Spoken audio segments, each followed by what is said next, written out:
तो हमारा जो सबसे पहला इंडिकेटर है वो है आरएसआई। ये ओवरबॉट एंड ओवरसोल्ड जोन बताता है। इसमें 3 लेवल्स बहुत ज्यादा इंपॉर्टेंट होते हैं। एक होता है 70 का लेवल, दूसरा होता है बीच में आपको लाइन दिख रही है 50 का लेवल, और तीसरा होता है ये 30 का लेवल।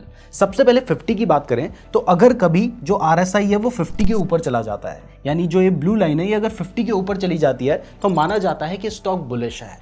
अगर ये 50 से नीचे चली जाती है तो माना जाता है कि स्टॉक बेरिश है। दूसरा, अगर हमारी ये आरएसआई लाइन 70 के ऊपर चली जाती है और ऊपर जाने के बाद जब वो वापस आती है तो माना जाता है कि स्टॉक ओवरबॉट हो चुका है और अब उसकी प्राइस गिरने के चांसेस हैं। और इसका उल्टा, अगर कभी ये आरएसआई लाइन 30 के नीचे चली जाती है और नीचे जाने के बाद जब वो वापस 30 के ऊपर आती है तो माना जाता है कि स्टॉक ओवरसोल्ड हो चुका था और अब प्राइस बढ़ने के चांसेस हैं। इस इंडिकेटर की डिफॉल्ट सेटिंग 14 पीरियड की होती है जो कि बेस्ट मानी जाती है, बट आप अपने हिसाब से एडजस्ट भी कर सकते हैं।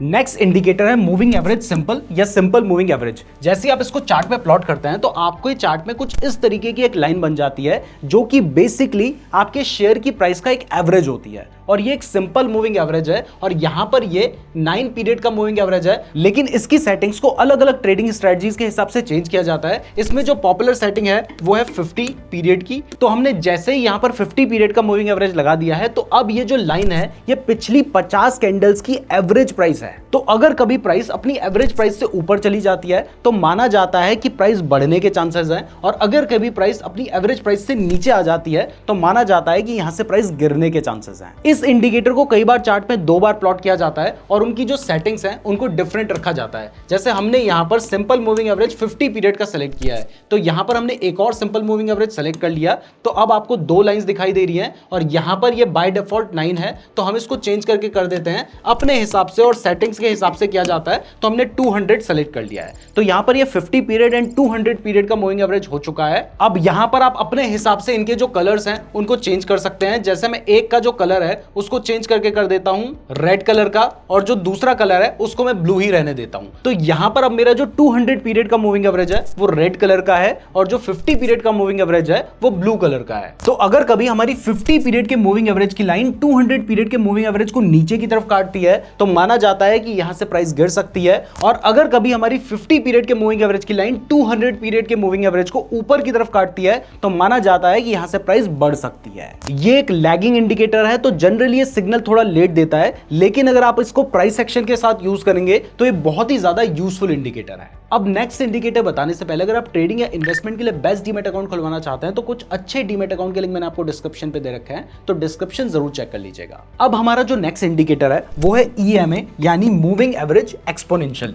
ये भी सिंपल मूविंग एवरेज की तरह ही एवरेज बताता है, बट जहां सिंपल मूविंग एवरेज में first candle and last candle को इक्वल इंपॉर्टेंस दी जाती है, वहीं एक्सपोनेंशियल मूविंग एवरेज में जो लास्ट की कुछ कैंडल्स होती हैं उनको ज्यादा इंपॉर्टेंस दी जाती है, जिससे माना जाता है कि इसकी एक्यूरेसी EMA से ज्यादा होती है। बट अगर एक्चुअल में आप देखेंगे तो बहुत ज्यादा डिफरेंस आपको देखने को नहीं मिलेगा। यहां पर अभी आपको समझाने के लिए मैंने 50 पीरियड की एक्सपोनेंशियल मूविंग एवरेज लगा रखा है, लेकिन इसके साथ ही अगर मैं 50 पीरियड का सिंपल मूविंग एवरेज भी लगाऊंगा तो ये जो ऑरेंज लाइन है ये 50 पीरियड का सिंपल मूविंग एवरेज है। तो आप देख सकते हैं कि दोनों के बीच में बहुत ज्यादा डिफरेंस नहीं है। लेकिन अगर हम देखें तो हमारा जो एक्सपोनेंशियल मूविंग एवरेज है यानी ये वाली जो लाइन है ये ज्यादा एक्यूरेट कई जगह पर नजर आ रही है। बाकी ये जो एक्सपोनेंशियल मूविंग एवरेज है ये भी सिंपल मूविंग एवरेज की तरह ही काम करता है। अगर प्राइस इसके ऊपर चली जाती है तो माना जाता है स्टॉक बुलिश है, प्राइस इसके नीचे आ जाती है तो माना जाता है कि स्टॉक बेयरिश है। अब हमारा जो नेक्स्ट इंडिकेटर है वो है बॉलिंजर बैंड्स। इस इंडिकेटर को लगाने के लिए आपको बॉलिंजर बैंड्स लिखकर सर्च करना होता है इंडिकेटर वाले सेक्शन में जाने के बाद, और इसके बाद इस पे टैप कर देना है।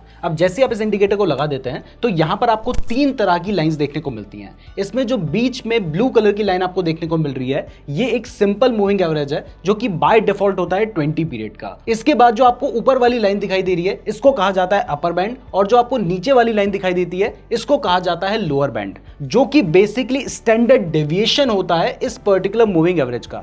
यानी माना जाता है कि प्राइस इतना ऊपर जा सकती है और इससे इतना नीचे आ सकती है। अब अगर सिंपली समझें तो लोगों का मानना यह होता है कि अगर प्राइस नीचे वाले बैंड के पास आ गई है तो यहां से प्राइस बढ़ने के चांसेस होते हैं, और अगर प्राइस ऊपर वाले बैंड के पास आ गई है तो यहां से प्राइस गिरने के चांसेस होते हैं।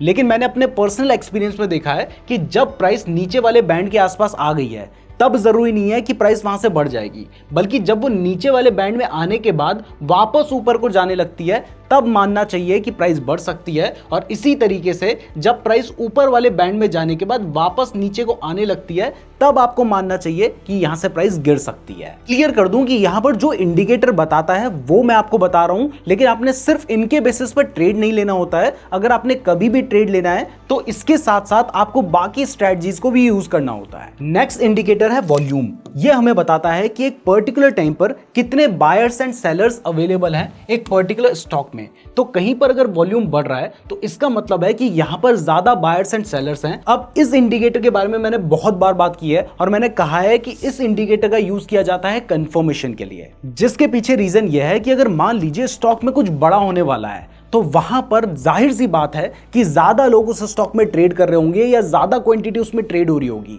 तो वो हमें वॉल्यूम से ही पता चलेगा। जैसे आप देख सकते हैं कि यहां पर स्टॉक में वॉल्यूम बढ़ा और उसके बाद प्राइस तेजी से गिरी है। अब यहां पर तो हमें क्लियरली नजर आ रहा है कि वॉल्यूम बढ़ा है, लेकिन आपको अगर जानना है कि एक्चुअल में वॉल्यूम कहां पर बढ़ा है तो इसके लिए आपको वॉल्यूम वाली सेटिंग्स पे जाना है और यहां पर आपको स्टाइल में जाकर एक वॉल्यूम मूविंग एवरेज का ऑप्शन आता है, उस पर क्लिक कर देना है। उसके बाद आपको वॉल्यूम में एक ब्लू कलर की लाइन दिखाई देगी। तो अगर कभी जो वॉल्यूम है वो ब्लू से ऊपर है तो आप मान के चल सकते हैं कि यहां पर वॉल्यूम बढ़ गया है, और अगर कभी वॉल्यूम ब्लू से नीचे है तो आप मान के चल सकते हैं कि यहां पर वॉल्यूम का जो एवरेज है वो कम हुआ है। यहां पर एक चीज आपको क्लियर कर दूं कि अगर वॉल्यूम बढ़ रहा है तो इसका मतलब ये बिल्कुल भी नहीं है कि यहां से प्राइस बढ़ सकती है, और अगर वॉल्यूम घट रहा है तो इसका मतलब भी बिल्कुल नहीं है कि यहां से प्राइस गिर सकती है। वॉल्यूम हमें सिर्फ ये बता रहा है कि यहां पर ट्रेडिंग एक्टिविटी बढ़ी है, तो अगर ट्रेडिंग एक्टिविटी बढ़ी है तो मार्केट बढ़ भी सकता है, गिर भी सकता है। तो हमें इसे कंफर्मेशन के लिए यूज करना होता है। जैसे मान लीजिए आपको अपना एनालिसिस करने के बाद यहां पर लगता है कि यहां से मार्केट गिर सकता है, तो नीचे आप वॉल्यूम देखकर भी कंफर्म हो सकते हैं कि ज्यादा चांसेस है कि मार्केट यहां से गिरेगा, और उस हिसाब से आप डिसीजन ले सकते हैं। नेक्स्ट इंडिकेटर बताने से पहले अगर आप ट्रेडिंग या इन्वेस्टमेंट के लिए बेस्ट डीमैट अकाउंट खुलवाना चाहते हैं तो कुछ अच्छे डीमैट अकाउंट के लिंक मैंने आपको डिस्क्रिप्शन पे दे रखे हैं, जिनको मैं खुद भी यूज करता हूं, तो डिस्क्रिप्शन जरूर चेक कर लीजिएगा और वहां से अपना फ्री डीमैट अकाउंट जरूर खुलवा लीजिएगा। अब जो हमारा नेक्स्ट इंडिकेटर है वो है MACD यानी मूविंग एवरेज कन्वर्जेंस डाइवर्जेंस। इस इंडिकेटर को जैसे ही आप लगा लेते हैं तो ये चार्ट पे यहाँ पर प्लॉट हो जाता है। अब ये इंडिकेटर दिखने में आपको खतरनाक लग रहा है, लेकिन मैं आपको बता दूं कि ये बहुत ही सिंपल इंडिकेटर है। ये इंडिकेटर आपको कई तरह के सिग्नल्स देता है, और ये जो इंडिकेटर है ये एक्सपोनेंशियल मूविंग एवरेज से बना है। इसमें जो ब्लू कलर की लाइन होती है इसको MACD लाइन कहा जाता है, जो कि 26 पीरियड और 12 पीरियड के एक्सपोनेंशियल मूविंग एवरेज का डिफरेंस होती है, यानी ब्लू लाइन MACD लाइन है। जो ऑरेंज कलर की लाइन आपको यहां पर देखने को मिल रही है इसको कहा जाता है सिग्नल लाइन, जो कि बेसिकली 9 पीरियड का एक्सपोनेंशियल मूविंग एवरेज है। इसके अलावा आपको यहां पर ये जो बार्स देखने को मिल रहे हैं इसको कहा जाता है हिस्टोग्राम, और ये जो हिस्टोग्राम है ये MACD लाइन और सिग्नल लाइन के बीच का डिफरेंस होते हैं। तो जहां पर इन दोनों के बीच में ज्यादा डिफरेंस होगा वहां पर आपको ये हिस्टोग्राम बड़े देखने को मिलेंगे, जहां पर इनके बीच में बहुत कम डिफरेंस होगा वहां पर आपको हिस्टोग्राम भी बहुत छोटे देखने को मिलेंगे। तो अब समझते हैं कि ये इंडिकेटर हमें बताता क्या क्या है। तो सबसे पहली चीज तो आप हिस्टोग्राम को देखकर समझ सकते हैं कि अगर हिस्टोग्राम ऊपर की तरफ बने हुए हैं और बड़े बड़े हैं तो इसका मतलब है कि जो स्टॉक है वो बुलिश है। अगर हिस्टोग्राम नीचे की तरफ बने हुए हैं तो इसका मतलब है कि जो स्टॉक है वो बेयरिश है।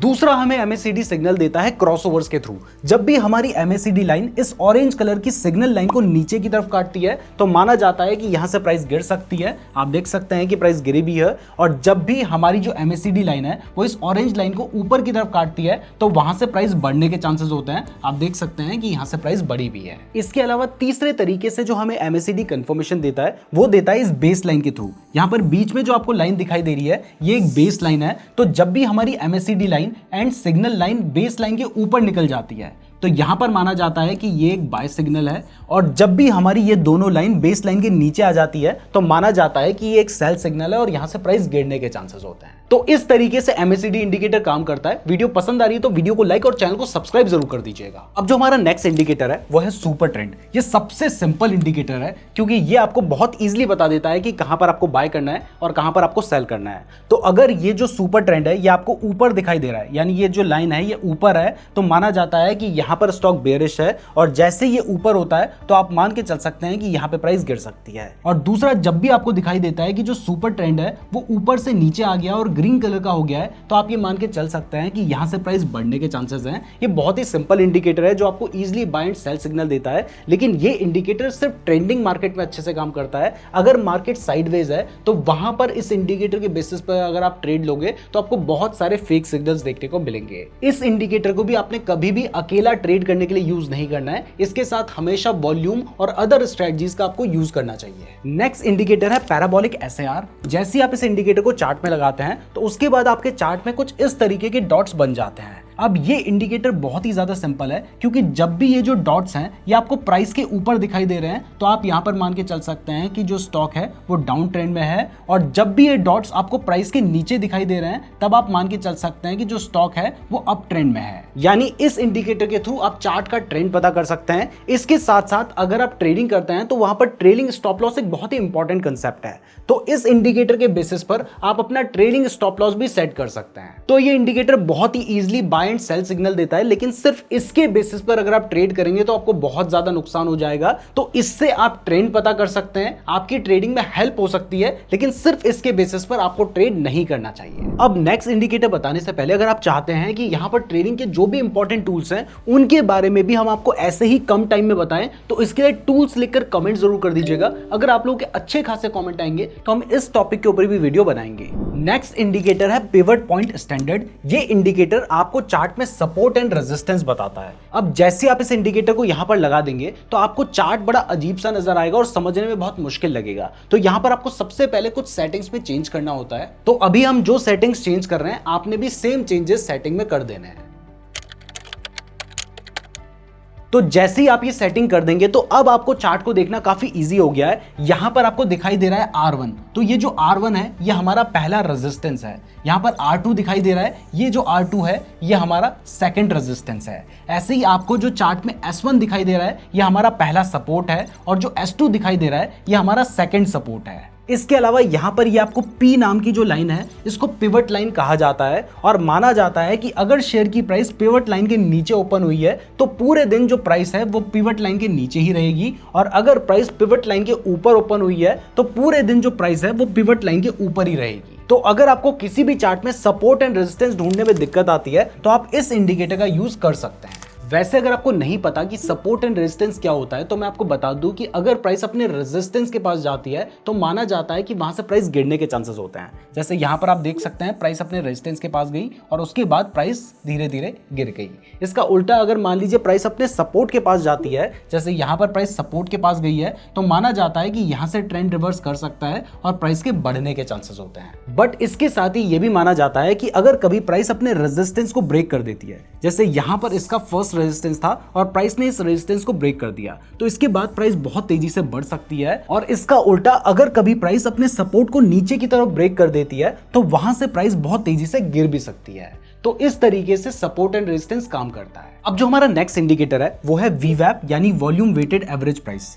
इसके नाम से ही आपको समझ आ रहा है कि ये एक्चुअल में एवरेज प्राइस ही है, लेकिन यहां पर वॉल्यूम को भी वेटेज दिया गया है। अब वॉल्यूम क्या होता है ये मैं आपको पहले ही बता चुका हूं। वॉल्यूम एक इंडिकेटर है जो हमें बताता है कि उस पर्टिकुलर स्टॉक में कितनी ट्रेडिंग की जा रही है। तो यहां पर मैं वॉल्यूम इंडिकेटर भी लगा देता हूं, तो आप देख सकते हैं कि यहां पर जो VWAP है वो इस वॉल्यूम को भी वेटेज देकर एक एवरेज प्राइस बता रहा है। अब अभी ये VWAP आपको बॉलिंजर बैंड जैसा लग रहा होगा, लेकिन मैं आपको बता दूं कि यहां पर जो VWAP लाइन है वो ये सिर्फ ब्लू कलर की लाइन है, जिसको चेंज करने के लिए आपको सेटिंग्स में जाना है और बाकी जो चीजें आपको यहां पर देखने को मिल रही है इसके स्टाइल में उनको आपने हटा देना है। तो यहां से आप अपर बैंड और लोअर बैंड को हटा देंगे तो अब आपको जो लाइन देखने को मिल रही है ये हमारी VWAP लाइन है। तो अभी यहां पर हम जो VWAP यूज कर रहे हैं ये एक पर्टिकुलर सेशन का VWAP है, यानी एक पर्टिकुलर दिन का VWAP है। अगर आप इंट्राडे ट्रेडिंग करना चाहते हैं तो आपको सेशन वाला ही VWAP यूज करना चाहिए, लेकिन अगर आप स्विंग ट्रेडिंग करना चाहते हैं तो फिर आप वीकली VWAP को यूज कर सकते हैं, और ऐसे में जो आपका VWAP होगा वो पूरी तरीके से चेंज हो जाएगा। इसलिए VWAP को जिस हिसाब की ट्रेडिंग कर रहे हैं उस हिसाब से चेंज करना बहुत ज्यादा जरूरी है। तो यहां पर मैं वापस से सेशन वाला VWAP सेलेक्ट कर लेता हूं।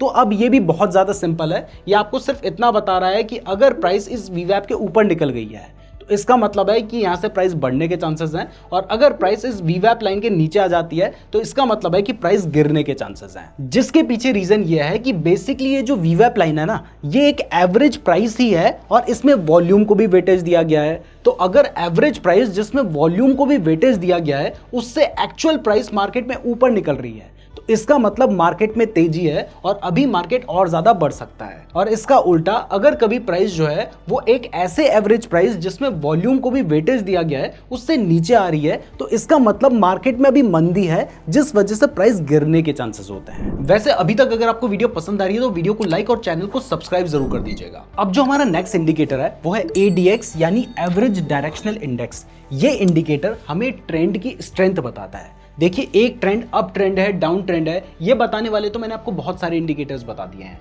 लेकिन उस ट्रेंड में स्ट्रेंथ कितनी है ये हमें पता चलता है ADX इंडिकेटर से। यहां पर एक बहुत ही सिंपल रूल फॉलो किया जाता है। अगर मान लीजिए जो ADX है वो इस 20 से कम है तो माना जाता है कि यहाँ पर जो ट्रेंड है वो एक वीक ट्रेंड है, और ऐसे में अगर आप ट्रेड लेंगे तो आपको कोई बड़ा मूवमेंट नहीं मिलेगा और आप बहुत लंबे टाइम तक मार्केट में अटके रह सकते हैं। जबकि अगर जो ADX है वो 20 के ऊपर निकल जाता है तो माना जाता है कि यहां पर जो भी ट्रेंड है, चाहे वो अप ट्रेंड हो चाहे वो डाउन ट्रेंड हो, वो एक बहुत ही स्ट्रॉन्ग ट्रेंड है, और ऐसे में अगर मान लीजिए आप उसमें ट्रेड लेंगे तो आपको बड़े मूवमेंट्स देखने को मिल सकते हैं। जैसे आप देख सकते हैं कि यहां पर जो ADX है वो 20 के नीचे है और ऐसे में आपको पूरा साइडवेज मार्केट देखने को मिल रहा है। लेकिन जैसे ही हमारा ADX 20 के ऊपर गया उसके बाद आपको एक बड़ा ट्रेंड देखने को मिला है। तो ADX इंडिकेटर को यूज करके आप बहुत सारे जो फेक ट्रेंड्स हैं उनसे बच सकते हैं और जो स्ट्रॉन्ग ट्रेंड्स हैं उनको कैप्चर कर सकते हैं। अब जो हमारा नेक्स्ट इंडिकेटर है वो है स्टोकेस्टिक ऑसिलेटर। इस इंडिकेटर को लगाने के बाद आप देखेंगे कि आपके चार्ट में RSI जैसा ही एक पैटर्न ड्रॉ हो जाएगा। तो इस इंडिकेटर को RSI से भी कंपेयर किया जाता है और माना जाता है कि ये जो इंडिकेटर है ये RSI से थोड़ा बेटर है। ये इंडिकेटर 0 से 100 की रेंज में मूव करता है और यहाँ पर 3 लेवल्स बहुत ज़्यादा इंपॉर्टेंट होते हैं, जिसमें सबसे पहला लेवल होता है 50 का, इसके बाद जो हमारा लेवल होता है वो होता है 80 का, और तीसरा जो हमारा लेवल होता है वो होता है 20 का। यहां पर हमें 2 तरह की लाइन देखने को मिलती है। एक लाइन होती है ब्लू कलर की जिसको परसेंट की लाइन भी कहा जाता है और ये बेसिकली हमारी स्टोकेस्टिक लाइन है, और दूसरी होती है हमारी परसेंट डी लाइन जो कि ऑरेंज कलर की लाइन होती है, और ये बेसिकली हमारा सिंपल मूविंग एवरेज होता है 3 पीरियड का। इस इंडिकेटर को भी RSI की तरह ही यूज किया जाता है, और जब भी ये दोनों लाइन 50 के लेवल के ऊपर निकल जाती है तो माना जाता है कि स्टॉक बुलिश है। जब भी ये दोनों लाइन 50 के लेवल के नीचे आती हैं तो माना जाता है कि स्टॉक बेरिश है। और इसके साथ साथ जब भी ये दोनों लाइन 80 के लेवल के ऊपर निकल जाती हैं और उसके बाद वापस नीचे आने लगती हैं तो माना जाता है कि जो स्टॉक है वो ओवरबॉट हो चुका है और अब प्राइस गिरने के चांसेस हैं। और इसका उल्टा, जब भी प्राइस 20 के लेवल के नीचे आ जाती है और उसके बाद वापस ऊपर जाने लगती है तो माना जाता है कि स्टॉक ओवर सोल्ड हो चुका है और अब यहां से प्राइस बढ़ने के चांसेस हैं। यहां पर इन लाइन के बीच में जो क्रॉसओवर्स होते हैं वो भी बहुत ज्यादा इंपॉर्टेंट होते हैं। तो जब भी ये दोनों लाइन एक दूसरे को 80 के लेवल के ऊपर काटकर नीचे को आती हैं तो माना जाता है कि स्टॉक ओवरबॉट हो चुका है और यहां से प्राइस गिर सकती है। और इसी तरीके से जब भी ये दोनों लाइन 20 के लेवल के नीचे एक दूसरे को काटकर ऊपर की तरफ निकल जाती हैं तब माना जाता है कि स्टॉक ओवर सोल्ड हो चुका है और यहां से प्राइस बढ़ने के चांसेस होते हैं। तो इस तरीके से स्टॉकिस्टिक इंडिकेटर का यूज किया जाता है। तो यहां पर हमने सभी इंपॉर्टेंट इंडिकेटर्स को डिस्कस कर लिया है। मैं उम्मीद करता हूं आपको ये वीडियो पसंद आई होगी। वीडियो पसंद आई है तो वीडियो को लाइक और चैनल को सब्सक्राइब जरूर कर दीजिएगा। फ्री डीमैट अकाउंट का लिंक डिस्क्रिप्शन पे दिया गया है, और अगर आप सिर्फ 20 मिनट्स में 30 कैंडलस्टिक पैटर्न्स के बारे में सीखना चाहते हैं तो आप इस वाली वीडियो को देख सकते हैं। धन्यवाद।